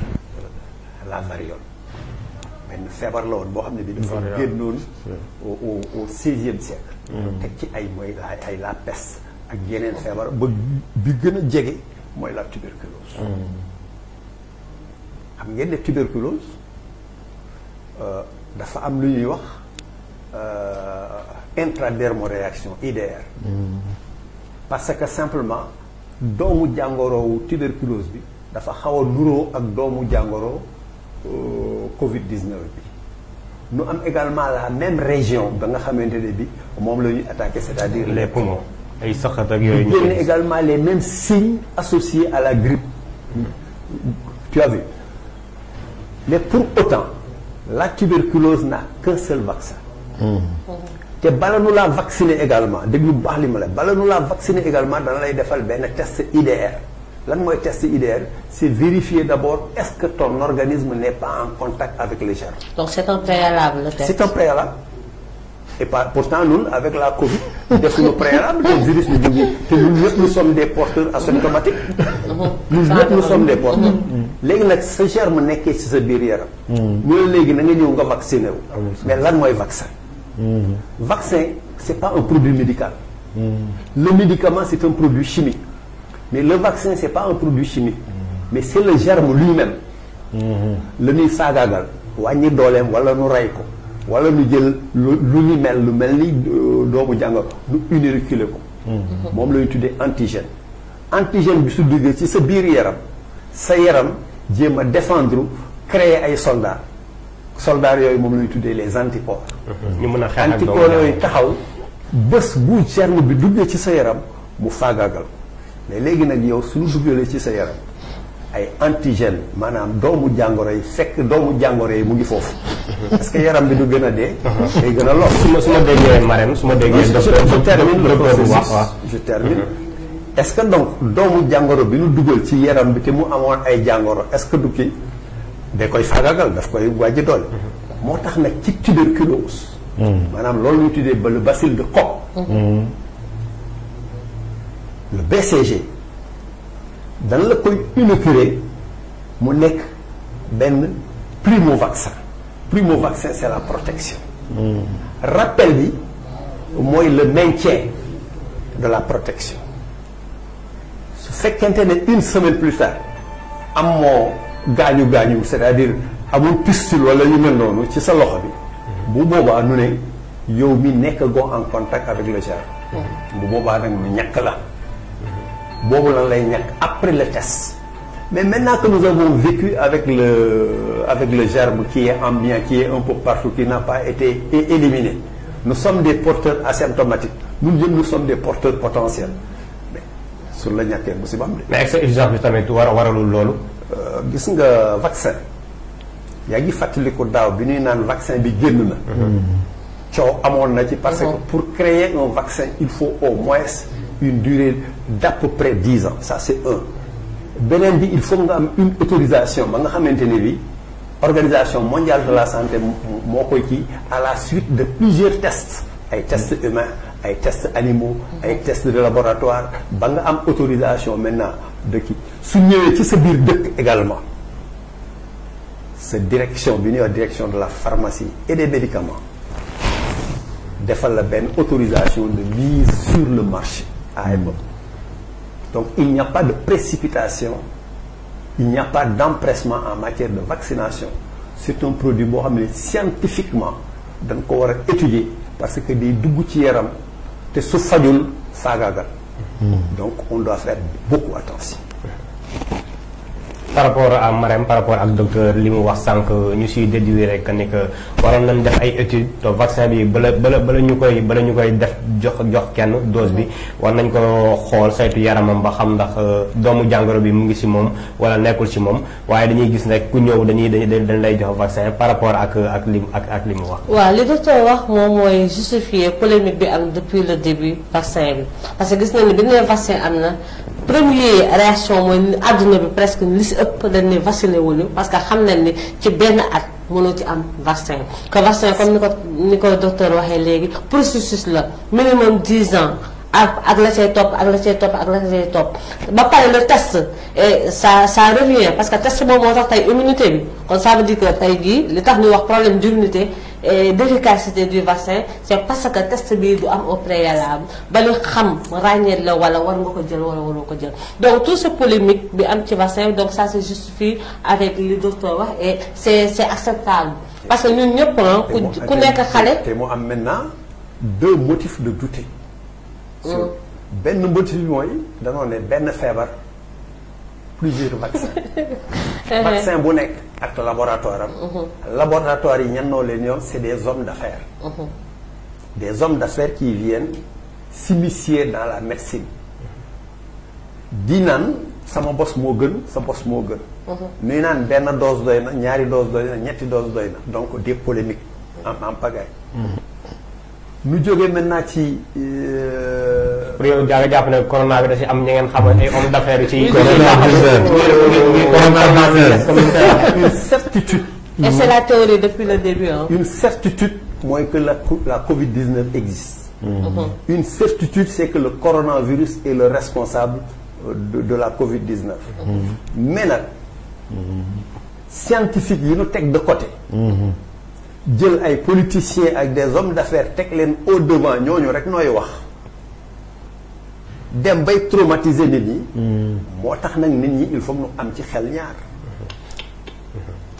La science aux scientifiques. Les affaires aux hommes d'affaires. D'accord comme ni ko docteur waxee leer na. monsieur Ndiaye par rapport ak li docteur wax multitude de vaccins yi nga xamante ne ni gis nañ ko mooy vaccin yu bëri dañuy dem sax ba askan bi. xamatuñ ban lañu war a jël ban moo baax wala ban moo bon est-ce que jàppoo ne loolu tamit problème la pour nit ñi dem vacciner jiw. waaw xam nga man des fois dama koy wax très souvent man lu sama xam-xam bëriwul parce que wax na ko léegi c'est-à-dire am na loo xam ne docteur yi ñoom ñoo ko xam ñoo ko war a wax ñun lenn lañ xam parce que man des fois damay woo nit nga ne ma non AstraZeneca laa bëgg wala Sinopharm man la yow est-ce que xam nga lu AstraZeneca ak Sinopharm est-ce que xam nga li ko defar. man ko man sama ngëm yàlla rek laa am dama ñëw docteur ma ne ko dama bëgg a vacciné wu mu ne ma bu dose amee naa la vacciné wu dose am mu woowa da ngay vacciné wu ma ne ko waaw loolu laa ci xam Xaadim maintenant nag man lenn laa xam man benn terme laa xam xaw ma beneen du ma scientifique vaccin laa xam baax na baaxul day lore bii moo gën a baax bii moo gën a baax docteur Ba mu ngi nii wax na ko sànq nit boo koy laaj da nga koy laaj li nga xam ñun xamal la lañ xam mooy que état am na benn politique boo xam da ko bëgg a teg donc pour aar askan bi dama koy waxaat encore une fois Marème xëy na dem mu ne ma non politicien yi génn na fii si loolu laay nekk dama ko wax un jour kenn mu may ree man ak man mënu ma ko nguur mënu ma ko contre mënu ma ko wax lu ñaaw xëy na nag dina wax man dina am nu ma koy jubbantee ba nga xam ne tey jii si dégg-dégg yow mooy li monsieur Ba wax léegi rek c'est-à-dire que affaire bi warul jóge si kaw di wàcc mais dafa war a jóge si suuf la preuve mooy bi ñu defee co-construction bi ça a payé ñun bi ñu si duggee ñoom xam nañ ni association yi nawetaan bi ASC dimbali fii Mumbaay bi ñu si duggee affaire bi am na résultat léegi nag pourquoi pas ñu def li nga waxoon mooy tey jii ñi nga xam ne ñoo war a wax ñu wax ñu war te wax noppi parce que effectivement da nga gis benn kilifa wax yow sa yaram day daw parce que boo nekk communicant da nga xam ne kii nii li ñu wax ne xamul ci dara pour dëggal li nga wax ñi war a wax noo war a wax am na ñaar ñoo xam ne ni noo waroon wax mais keroog bi nu waxee nu wax dëgg nu mere leen. ñan la. Moussa Seydi. Seydi docteur. bi mu demee Ziguinchor mu am lu mu wax. directeur de cabinet lu mu waxoon. le linge sale se lave en famille. fii c'est pas un linge sale. waaw moom dafa mel ni au fur et à mesure dafa mel ni si mujjante bi sax dañ ko xaw a écarté. non fa laa jëm. Moussa Seydi dama la ne il est bien bel et bien à sa place et c'est un expert. et il est dans son rôle aussi. il est dans son rôle te dafa am lu mu wax mu fekki li keneen wax nu xaw leen fanqale ñoom ñaar te ñoom ñaar ñëpp c'est des cadres. gis nga kii santé publique la il est dans la prévention. kii clinicien la il est dans le traitement de la maladie. kii traité maladie Moussa Seydi qui est un professeur émérite mu leen faites attention on n'a pas suffisamment de lits. te soo leen deful ndànk on risque d'être submergé. te bu boobaa. musiba dina am. mais gars yi dégluwuñ ko mu wax ko ñetti yoon kenn déglu ko la troisième fois mu wax ko lu mu wax benn mbir gars yi mere ko mooy feebar bii du hôpital moo koy faj mais c'est la prévention. moo lu ciy génne. xam nga ko leeral na mbir bi. bi doon na yàgg ne faites attention léegi nag moom dafa toj buy bi. wax na li mu bëggoon wax. que du nun ñii noo yore feebar bi nun noo koy faj mais nun soo leen nu bëggee dimbali il faut mettre l'accent sur la prévention. donc xam nga rejoindre Moussa Thior boobu ne woon. faites en sorte que les gens vivent avec le coronavirus. il faudrait que nos organismes se familiarisent avec. gis nga suñuy wax virus suñuy wax bactérie wala yu mel noonu mais ñun ñëpp nuy wax ku ci nekk ci noonu. tu as des germes infectieux dans ton organisme mooy li ñuy wax les pathogènes. wala ñuy wax les saprophytes. les pathogènes mooy yi indi feebar bi. mais ak les saprophytes. on vit avec. le virus également on vit avec. mais ban africain moo dul am grippe wala di am soj. gis nañ ay docteurs yu génne moment bii nii du moment grippe mais ñun li ñu fekkee yàgguñu ba ñu doomu léegi yàgguñu mais veyu nawet moom dañuy gis ci biiru am grippe am ak yu ni mel. mais ñun nekkul ci veyu nawet ci nawet la nekk xanaa kay taw bi mooy wàccul. mois de juin ak juillet. c'est des périodes de pluie. te fu période de pluie amee fu chaleur amee fu température nangam ak naam amee mais grippe dina fa génn. grippe du dara lu dul benn feebar boo xamante ni bi virus moo koy joxe mu manifesté wu par ay écoulement du nez. ay sëqët wala yaram yuy tàng ak yooyu. tu as vu donc moom Moussa Thior qui est un spécialiste et un expert de l'Organisation mondiale de la santé mbir bu toll ni mbas épidémie war na am Sénégal mu ne ko yow bokkoo. wax ngeen dégg mu wax. Moussa Seydi danxaafu ba sonn mais moom loolu mu bëgg kenn defu ko l'absence comme ni ma leen ko waxee du service d'hygiène alors gis nga fu épidémie amee dafa am ñaar ñoo xamante ni dafa war a am te mosu leen ko dégg. soo demee nga laaj ko say médecin wala say infirmier kenn mosu ko dégg mosu leen dégg bi épidémie bi amee ba léegi ñuy wax réservoir de virus mosu bu leen dégg luy naan vecteur de maladie vecteur animé wala vecteur inanimé alors que chaise bii nga toog c'est un vecteur inanimé parce que nee naan germe bi dafa lourd ba nga xamante bi ci surface lourde lay ti wala mu daanu ci suuf si mais kon kay commencé nañ jàngat faral donc bitim réew ñoom ñu ngi jàng feebar bi mais ñun danoo bañ a jàng feebar bi danoo bañ a jàng mbas mi mais nu ne nu génne les moyens pour xeex feebar bi mais nu bañ a xeex kii bi problème bu Sénégal loolu la c'est-à-dire on a plus transposé le système de l'Occident def copier-coller plutôt que ñun. est-ce que consommation boobu tamit sonalu ñu ba si mbas mi nga xam ne foofu laa bëgg a ñëw ak yow ci par exemple ci système bi Ndiaye wax na ko en filigrane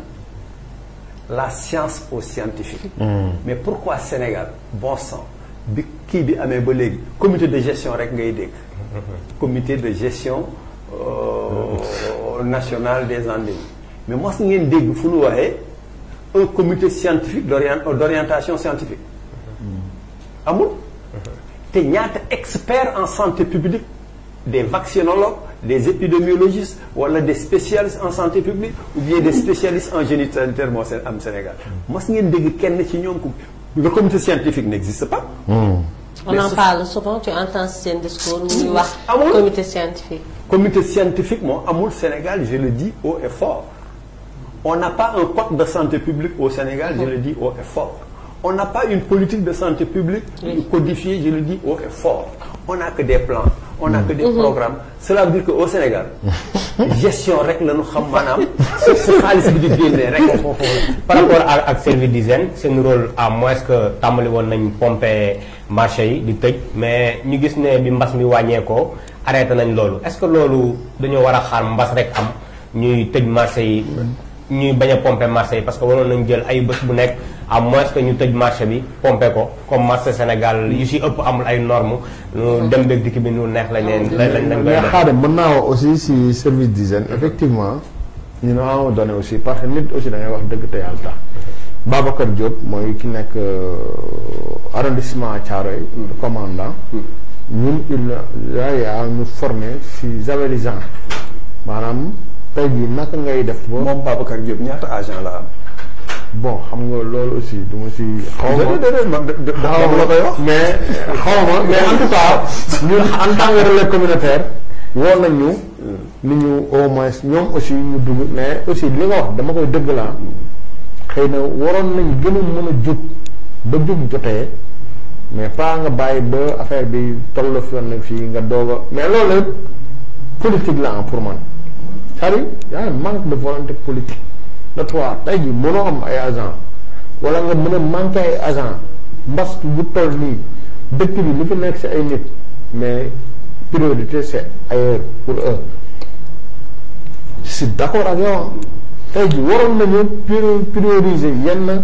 affaire yi ba nga xam ne tey jii fu ñu toll fenn fi non du metti lu ne mbas bi am na Sénégal mbas mi dafa mel ni soxna Marème jàngal nañu am na lu bëri luñ si waroon a jëlee ay jàngat ci suñu doxalinu réew ak suñu nekkin ak gouvernement yi ni ñu téye suñu réew par aspect bi nga xamante ne ni souligné naa ajuma jot ci intervenir ne serait-ce que ça ci affaire service d'hygiène seen corps ba nga xamante ne ni corps bu am importance la ci wàllum set ci wàllum wér-gu-yaram ci wàllum xeex microbe parce que microbe nekkul virus coronavirus kese microbe yi bëri nañ dañuy multiplier wu to gis nañ ne Sénégal comme ni ma ko waxee sànq norme marché yi dem taxul mu demee noonu est-ce que jotul gouvernants yi équipé corps yu ci mel ni service d'hygiène sapeurs-pompiers ba ñu mën a def liggéey bi nga xamante ne dinañ ko mën a def ci ni mu waree. xam nga Xaadim mbas mi deful lu confirmer suñu ñàkk mën-mën di suñu nguur yi ñàkk mën en Afrique surtout nag Sénégal gis nga fi tonton commencé docteur Ba wane ni depuis le début on a raté parce que dañu appliqué li international di appliqué et booba tey am na initiative locale yoo xam ne nu ngi koy jël pour ñoom confronter wu à ça veut dire que tout le temps que seen dépendance bi ñu am mooy dem ci côté bu ne bu nee geste barrière nuñu geste barrière bu nee vaccin nuñu vaccin bu nee confinement nuñu confinement si loolu la ñu topp ba tey te moo ñu indil lii ça veut dire que manque de volonté xam nga monsieur Ndiaye moo koy wax manque de volonté bi ci kaw la commencé gis nga te volonté bi tant que amoo volonté yow ni lii da nga koy wutal saafara tey bis bu ñu si jógee dañ ciy dem dootoo wax ne que léegi on a les Sénégal xamul lu ñu mën a ñàkk nangul mais du ay borom xam-xam domaine boo jël borom xam-xam mais santé bu taxawee pourquoi les politiques parlent les hommes de santé pourquoi ñoom joxuñu leen la parole jox leen comité jox leen outillé leen pour ñoom ñu parce que on a parlé de vecteur depuis le début am na polémique ci transmission bi ñuy gaañ di wax le vecteur bi le virus bi transmettrait de personne à personne am na ñu ko contesté depuis le début mais day gis dañ ko bës ils ont juste misé sur prévention parce que looloo leen arrangé woon mais xaalis bi ñuy def pour mbas mi je pense que bu ñu ko defoon dès le début pour attaquer ko duñ fi egg maintenant loolu toujours c'est xëy na génération yi ñëw daañ ci egsi et pandémie bi moo doon meilleure occasion pour suñu dëkk yi ñu demal seen bopp parce que confinement bi mu amee war na leen ni ku ne tu es laissé à toi seul yow kese yow yaa mën a wutal sama solution et c'était le moment ñoom ñu wane li ñu mën maintenant depuis xale gis nañ fi bu ñu xëy na tuberculose BCG tonton moo ngi koy wax léegi tuberculose ñu ko daan am na leen doon ber gisoon nañ ne ban hygiène lañ doon am ci kër yi gis nañ service d'hygiène nu mu doon ñëwee di def ay entretien si kër yi nga xam ne amoon na ay patients yu mel noonu gis nañ ne épidémie choléra bu daan am ay xale la li mais on s'en rappelle dañ naan ñëw di kii kër yi di kii koñ yi pourquoi lu day na pandémie mu day na corona ay lu mu def si àdduna bi on les voit pas parce que amuñu moyen parce que dooleelu leen suñu dëkk bi mooy dëkk yoo xam ne boo politiqueul business soo lu la dooleel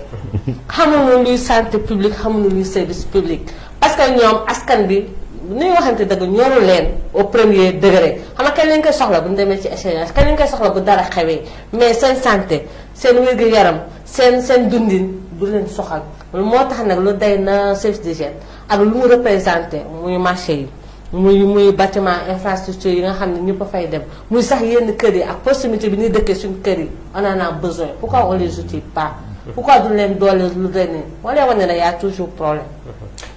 d'accord soxna Marème si intervention bu am solo bi nga xamante ni jot nga ko def monsieur Ndiaye ngay acteur communautaire mais en même temps ngay yëngu ci wàllu nekk chargé si ODCAV bu Pikine ñu gis benn communiqué wala benn proposition bu l'association nationale des élus départementaux def wala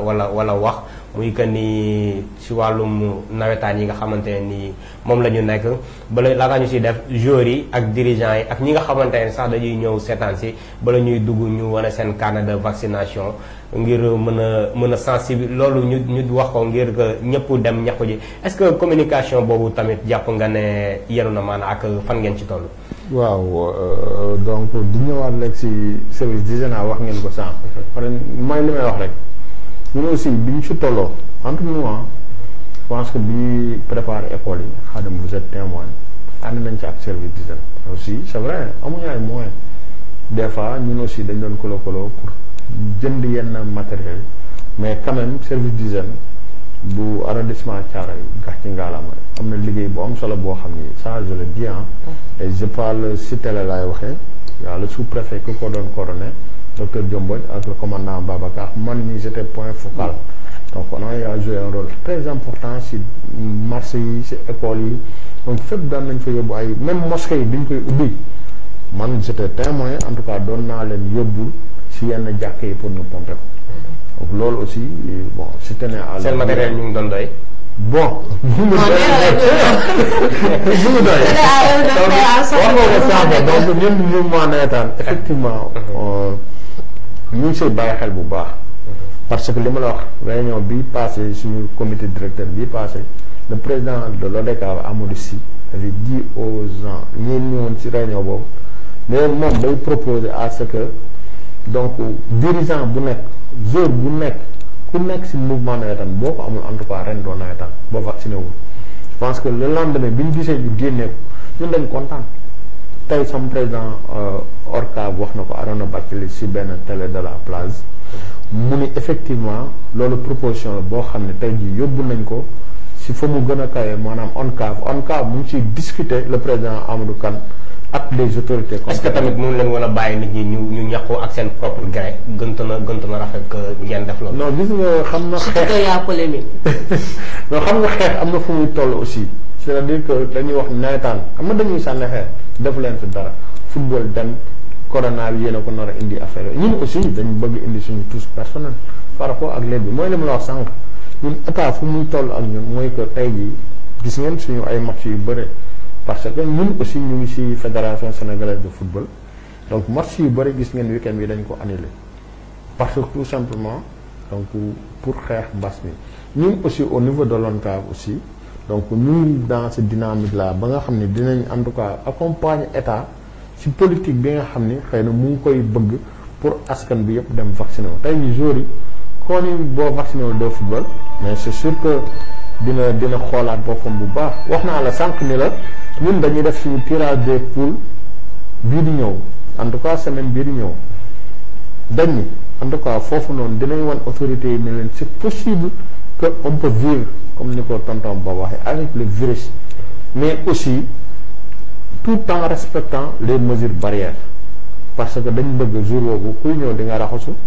kuy ñëw di nga takk sa masque kuy ñëw dinañ wan ni ñi fi ñëw ñëpp vacciné wu nañ mais loolu mooy tey jii li monsieur Ba wax su ma comprendre mooy que virus bi dañ ko war a xeex ñun en tout cas forme boobu la ñu am scientifiquement parewuñ pour wax ci yenn forme yi mais li nga xam ne état xëy na junj na ko wax ñu lii buñ ko defee donc xeex bi dina gën a yomb ñun ci loolu la ñuy nekk. ngay yëngu ci wàllu sport même bu fekkee nawetaan la tamit sport la en général ñu gis làmb ji tey gouverneur bu Dakar jël benn arrêté que ni que làmb yi nga xamante ne nii war na am weekend bii nu jëm ak yi ci topp dañ koy reporter ba beneen date ak cause ndax Covid bi nga xamante ne nii mi ngi fi ñu gis ci dëkk yi nga xamante ne nii Covid sonal na leen de trop même sonaluñu comme fii nii Jeux olympiques mi am na fi Coupe d'Europe am na fi ndax report yi nga xamante ne dañ koy reporter yenn événement yi nga xamante ne day am tamit wala ñu woon jël ay dispositions yi nga xamante ne dinañ ko mën a amal ndaxte quoi qu'on puisse dire événement yooyu noonu day am aspect économique daf si am solo fii ci Sénégal. xam nga tonton Ba sànq da ko wax dañuy nañu jéem a contextualiser c'est-à-dire tey ji contexte Sénégal est-ce que toll na si voilà sinon ñun mesures yi ñu war a jël est-ce que toll na si tey ji boo organiser làmb bu toll noonu xëy na di nga mën a respecter toutes les mesures moo tax tey ji autorités yi xëy na aussi parce que responsabilité la mooy li ma waxoon sànq si njëlbeen wax mooy que l'histoire retiendra que bi ñu tollee fii diw ñi moo def lii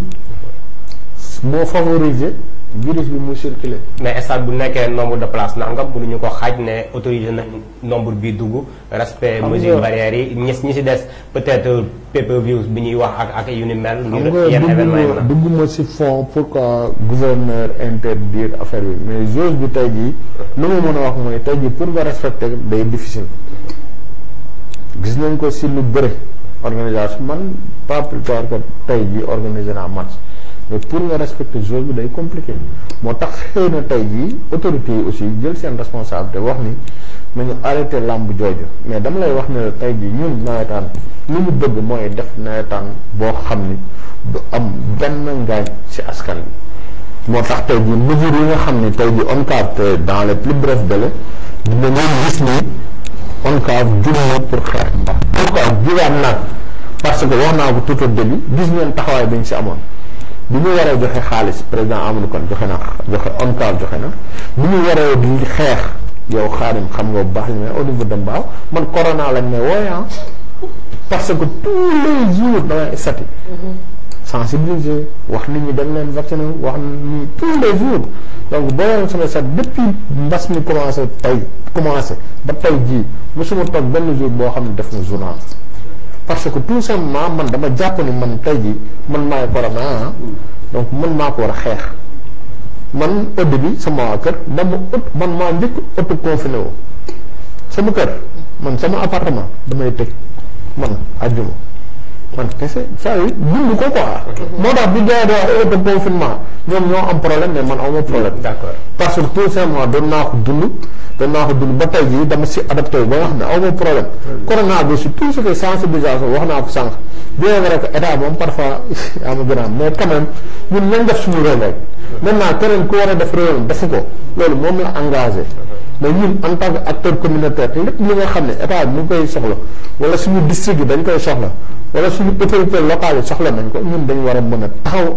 ànd si ak ñoom ba nga xam ne tey jii xeex bi ñuy wax xëy na beneen yoon bu ñuy ñëw di xeexaat dinañ tirer conclusion yi nga xam ne passé nañ ko parce que effectivement y a des failles loolu xëy na suñu demee ba jëmmi jamono war a toog war a def conclusion wala def synthèse wala def évaluation xëy na pandémie bi bu boobaa ñun en tant que acteur communautaire on a un mot à dire. docteur ñu dund ci mbas mi depuis le 2 mars 2020 un an ak lu teg ba léegi ñuy interdire yenn événement yi nga xamante ne nii mu ngi war a am à cause de la présence de la Covid-19 au Sénégal est-ce que jàpp nga ne état bi wala waruñu woon jël ay mesures ya nga xamante ne nii dinañ ko teg ngir yenn événement yi pour mën a am ñu vivre ak Covid bi parce que xamuñu mbas mi kañ lay dem kenn rassuré ne dinañ ko dund fii at wala ñaari at wala ñeenti at wala nangam est-ce que jàpp nga ne war nañ jël ay mesures pour dund ak pour def yenn événement yi. Monsieur Ndiaye est un exemple wane na ko c'est-à-dire que un développement ça doit partir d'abord des individus suñuy comportement noonu mooy changer comportement État sa mission fondamentale c'est la régulation et la redistribution justement des revenus État ñetti fonction essentielle la de wala fondamentale mooy le recouvrement la redistribution ak la régulation ci kaw loolu mu yore ñaari jumtukaay premier jumtukaay bi mooy les dispositifs État mooy def les dispositifs maanaam les infrastructures ak yeneen ak organisation loolu la ñuy tuddee le dispositif su weesoo loolu mu jël les dispositions maanaam ay kuréel ay mesures bépp état boo xamante ni bi jël nga ay mesures te dispositifs yi taxawul yaa ngi jël sa population contre toi balu tengs la boo xam ne da ngay dóor ci miir mu dal sa kaw la ma bëgg a wax foofu mooy confinement bi couvre-feu bi interdiction des manifestations ak yooyu yépp c'est des mesures yoo xamante ne day tax nit ñi gis seen bopp ñëw song la mu jur ay problème wala loolu tax ma ne la état bi foofu rôle am fondamental ci affaire mbas mi moo doon libérer les esprits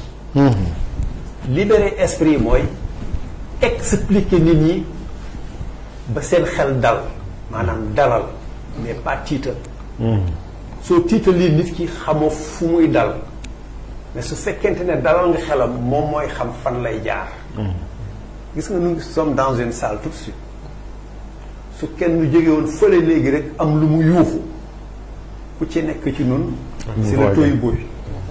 mais su fekkente ne am na kenn ku tijji bunt bi nangam ne leen bon dalal xel yi ba ne leen nangam de mu ngi fii suñuy génn ndànk la ñuy génn état d'esprit je veux dire par là que l'état a plus affolé a plus effrayé nit mu tiital ñépp plutôt que fi muy defal kilifa du tiital njabootam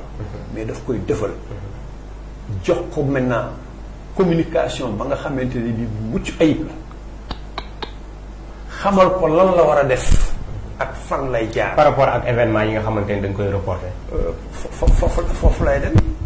mais événement yi amul woon lan moo waral événement yi du programmé ko ay combat de lutte soo ko doon programmé doon nga jël at mais entre bi ñu programmé yii ak bi ñu koy def motul sax 6 mois donc il y a anguille sous roche lépp nag neexut a wax combat at la woon wala ay ati at mais combat yi pourquoi nous rapprocher ko mais dañu toog mais ndax mbas mi est-ce que bëre dina la tax a dund yow Est-ce que football dina la tax dund? Nous tous nous sommes des passionnés du sport. Moi je suis un pratiquant du sport. Je suis un passionné du sport. Mais est-ce que sport dina ma dundal? mais am na ñu ngi dundal quoi qu'on puisse dire. Non, dundalul kenn. Sport dundalul kenn. Sport jumtukaay la rek wala mu nekk benn pratique boo xamante ne bi ñun dañ koy utiliser pour véritablement nous occuper socialement. Après nag le retombée économique bi am mais foo gisee footballeur wala foo gisee mbër am na métier. métier boobu moo koy dundal. mais Sénégal bëri na ay mbër yi nga xamante ne dañ naan si làmb rek laa yaakaar si laa war a teral samay waajur. mais kooku mooy ci amul ambition. est-ce que dina dund ba dee di bëri. ba mbër du métier. football du métier. da ngay am sa métier boole ci sa benn passion de sport nga koy pratiquer loo fa am muy sa wërsëg. d'accord docteur daanaka li ñu dese si waxtu bareetul par rapport ak Institut Pasteur bi nga xamante ni déclaré na ne mu ngi si produire mu ngi di jéem produire ay vaccin dina disponible fii ak atum 2022 par rapport ak loolu lan nga ñu si wax. ay naxaate la. Vous allez dire que je suis un catastrophiste. Mais industrie pharmaceutique. C'est tout un processus. Pourquoi amuñu ko woon boobu ba léegi te nous am des pharmaciens nous am université de Dakar mu nekk la première université la première faculté de médecine africaine. Nous former les médecins les chirurgiens dentistes ak les pharmaciens. wax nga ko sànq vaccin mën nañu toog 10 ans mais. un an sax ñu ngi koy kii mais fii 6 mois la. non du foofu laay ñëw 6 mois yi suñu la nee dañ fiy créer benn kii c'est-à-dire benn filiale la rek benn antenne boo xam ne bi dafa jóge États-Unis rek. mais pourquoi duñ suñu état moo ko financé. est-ce que Pasteur su waree taxawal fii industrie pharmaceutique est-ce que suñu état moo koy financé. danoo ne sur financement des États-Unis mais su fekkee ne ñooy noo ko financé nag. mu ne nu fii ngeen di xool.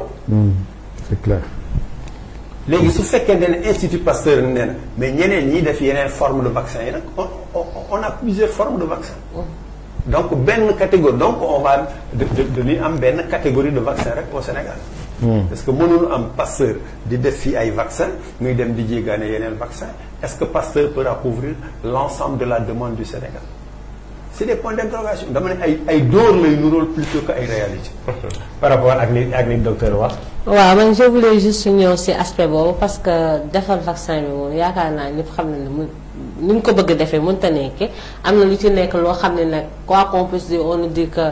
ñun comme ni ko waxee catastrophique léegi am sa ñu naan ñun nous sommes des kii du théorie du complot que ceci que cela mais am na lu xew loo xam ni lëmbee na xel te mënuñu koo xam léegi nag kañ leen koy xam ak ñan ñooy tax ñu xam que c'est ça la question mais man dama bëgg ñëw ci tonton ba ma ko mayee Khadim par rapport à l'immunité collective bi ñuy wax mais depuis 10 ans on parle de immunité mixte depuis quelques jours et loolu yow en tant que borom xam-xam aussi xalaat. suñ ne mix rek mooy ñaar. suñ ne mix rek mooy góor ak jigéen. gis nga nee naan immunité mixte te expliqué wuñu sax d'abord lay mooy immunisation. Immunisation d'abord c'est naturel. Tu es en contact avec le virus. sa yaram mu ngi développer des anticorps ñu ne tu as une immunisation innée. c'est-à-dire naturelle. amul dara lu gis sa yaram mais yow kat. sa organisme moo. mu ngi mel na également nit ki feebaroon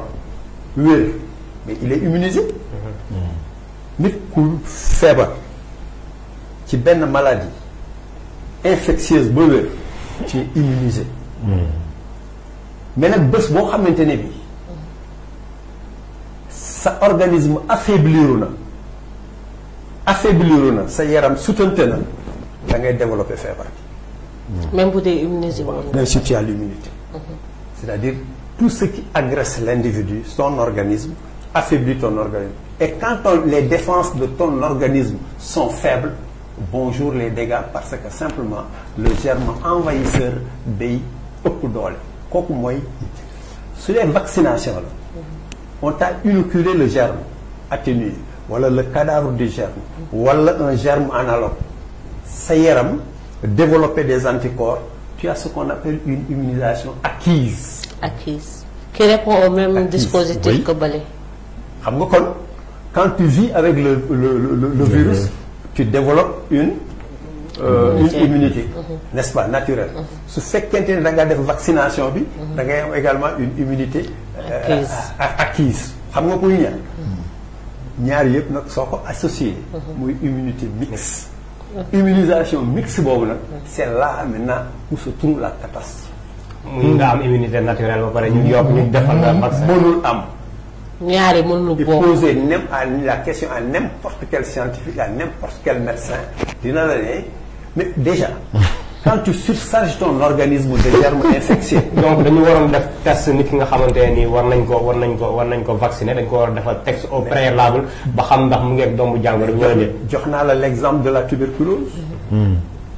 dama la ne la tuberculose est un peu analogue à la Covid-19. À la limite même ils ont les mêmes signes. xam nga tuberculose soo waxee tuberculose rek tuberculose pulmonaire ngay def mais il y a la tuberculose osseuse. il y a d'autres formes de tuberculose.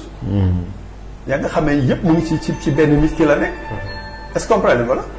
donc c'est analogue. la nga xam ne loolu la ñuy defar tuberculose bi suñu jaaree yoon. c'est sa collègue moo may woote. suñu jaaree yoon noonu la ñu war a def. pour vacciner également la communauté pour la Covid-19. d'accord. duma d'accord ay nit dund ci virus bi nekk ci suñu yaram développer des anticorps nu am une immunisation naturelle di mu tudd également am naka lu nit une situation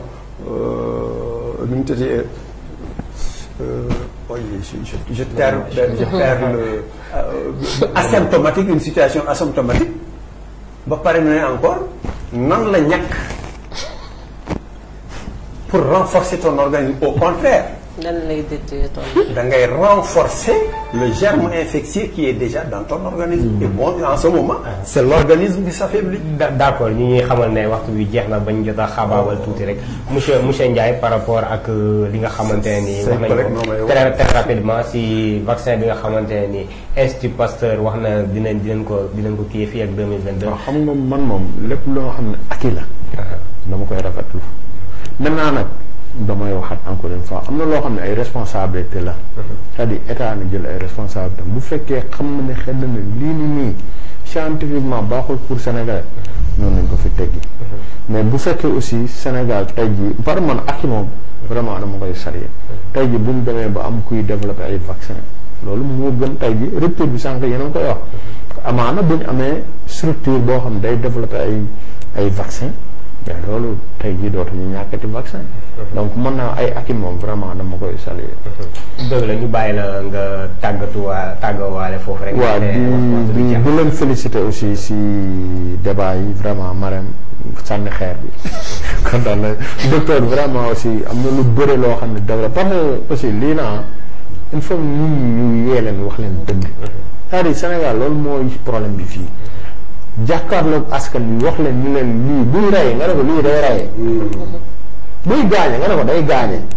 mais tey jii effectivement dañ koy wax corona business nit ñi koy wax mais yàlla xam na ne même ñun ñi en tant que acteur dañuy taxal man ñu bëri nañaa ajuma ay millions ngeen si am sam benn xaw sax jur moo ndongo fay dama ajuma ay milliards lañ leen jox xane luñ daal man kan moo mës a taxaw fii nga ne ajuma jox naa ko 5 francs ci affaire corona li may def yëpp je le fais parce que dama bëgg maanaam jullit daa quoi dama bëgg xeet bi moo tax tey ji li may def yëpp ma koy def defuma parce que alal moo tax ñuy def amul kenn ku mës a taxaw ci gouvernement nga ne jox naa ko diw te leer na ni li ma si liggéey waxuma nit liggéey na ko si de mais ministre sax liggéey ko si man li ma liggéey si corona ministre liggéeyee ko si mais te kenn jox ma si dërëm lan laa bëgg mooy que tey jii ñun ay acteurs lañ dañu bokk si ay structure mais structure yooyu nag il faut ñu fësal leen il faut ñu wane leen il faut ñu wane ni ñun du ay football wala ay fo wala ay kaf mais bu dëgg jotee aussi war nañ mën a taxawal suñu askan moo tax ñuy taxawaay boobu corona su ma koy wax très souvent sama xel day dem si nem si yàlla si Serif Diallo pas Serif délégué de quartier ndeysaan non imaginer dañu sensibiliser ba 19h ñu dem demaat 23h ñu nekk si suñu groupe de poste Kër Mbaye Fall di continuer di sensibiliser 2h du matin ñu woon ñu ne faatu na kooku kan moo ko mën a fay Serif Diallo loolu ak ñeneen ñoo xam ne tey jii dañuy def rek sa yàlla tax dimanche bu ma déggee communication bi nga xam ne relais communautaire yi acteurs yi waa poste de santé def nañ ko ba tey jii lënd poste bi fees dell mais ñooñu kan moo leen mën a fay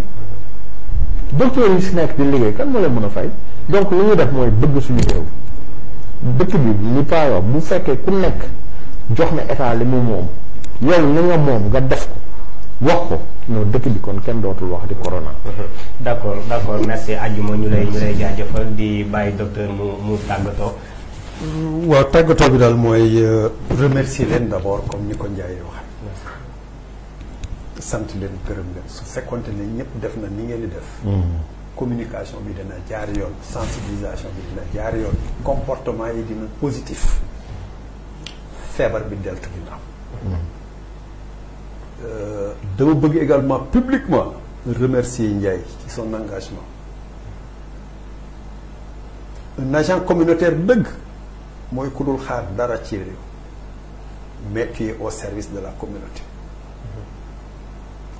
loolu la ca fekk nag sa wërsëg. su doon dañuy wax nasara dañuy naan simplement tu as un comportement altruiste comportement boo xamante ni tu es au service de la communauté. yow ak Chérif Diallo bu yàlla na ko yàlla xare àjjana. parce que c'est ça la vie. Et pour dire également que je suis entièrement à votre disposition. N'hésitez pas à chaque fois que vous besoin. merci. mais xaarim aussi yow di la gërëmaa di la sant aussi xëy na yaa ngi si télé bi di wax nii mais acteur communautaire la moom aussi vraiment gis nañ liggéey bu am solo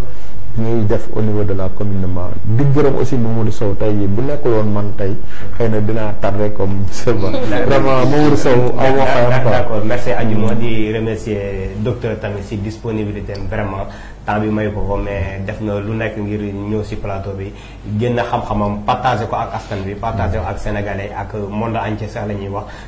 ndaxte ñun ñoo si njëkk a jàngat nit ñi nga xamante ni ñu ngi si plateau bi tout d'abord di ko remercier di ko ñaanal aussi yàlla may ko wér may ko gudd fan. Marème ñu bàyyi la nga tàggatoo. waaw xanaa di kontaan nag parce que plateau bu mel ni day intéressant ndax yaa ngi ko wax jàng nañ ci Adjuma ci engagement ci sens du devoir ci aussi seen liggéey ci wàllu mbas bi sensibilisation ak accompagnement bi bu ñëwee ci tonton docteur Ba déjà réconforté na tey ku ko déglu position yu bëri yoo xam ne depuis début pandémie bi muy am tey réconforté na te indi na éclaircissement sax fi mu ne junj na yoo xam ne ñu bëri war ngaa xam ne exactement lan moo xew di ko remercier di ko jaajëfal aussi si disponibilité bi di jaajëfal Adjuma Ndiaye xaalim di remercier aussi téléspectateurs yu noonu sur à travers. félicité Babacar si Babacar commandant moom ak Thiam Faye de Rufisque. je les encourage. merci. su ñu amoon ku mel ni Babacar. am ku mel ni Thiam Faye. am ku mel ni Alla Ngom. qui a l'hygiène dans le sang. le service d'hygiène doon na développé mais malheureusement. le service d'hygiène est laissé pour compte. d'accord mu nekkoon édition spéciale ñu doon wax ci Covid-19 troisième vague bi ak vaccin yi nga xamante ne ni mu ngi à la disposition ñuy xool ndax ba xam vaccin yi alternative la pour jële fi mbas mi ngeen gis plateau bi ni mu débat bi ni mu amee woon solo ñun ñoo ñoo gën a kontaan ñi nga xamante ne ni ñu ngi woon ci débat bi jànge ci lu bëri tamit di remercier docteur Amadou Ba nekk chercheur en politique santé nekk spécialiste en génie sanitaire bi nga xamante ne ni ñëwoon na ci jotaay bi di ko remercier di remercier aussi monsieur Adjuma Ndiaye nekk acteur communautaire membre ci comité de santé bu poste bu Mbao naka noonu nekk président chargé de l'environnement et du développement durable ci ODCAV bu Pikine di remercier à chaque fois chroniqueuse sama naataango di soxna Marème Ba ci disponibilité vraiment ak engagement ak intervention yu am solo yu mu jot a def ci plateau bi nii rek la di wax ne lépp lañ fi wax la nga xamante ni jaar na yoon ndimbalu suñu borom la lépp la nga xamante ni wax nañ ko toon naka sudul noonu la ñu ngi koy jégalu xam ne luñ fi wax rek ngir defar moo ñu tax a jóg di leen di ñaan encore une fois mbas mi ngi xamante ni mu ngi Sénégal nekk ci àdduna yàlla mi nga xamante ni dara tawu ko parce que tamit ay jullit lañ te comme ni ñu koy waxee chaque jour ñaan mooy gàllaaj jullit ne serait-ce que waaye tamit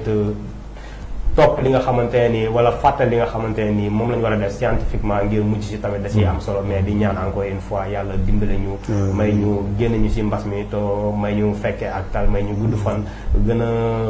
dimbale docteurs yi seen xam-xam gën a màcc seen ay jumtukaay gën a màcc nguur gi tamit jàppale leen ci ndaxte quoi qu'on puisse dire ñoom la ñuy dénk réew mi ñoom ñoo war a joxe le bon exemple jàppale nit ñi ba nga xamante ni Sénégal émergent bi ñuy wax ñu mën ko gis mën ko concrétiser ñëpp gis ci seen bopp ñu ngi leen di jaajëfal di leen dig daje ci beneen numéro ak yeneen i invité. Merci beaucoup.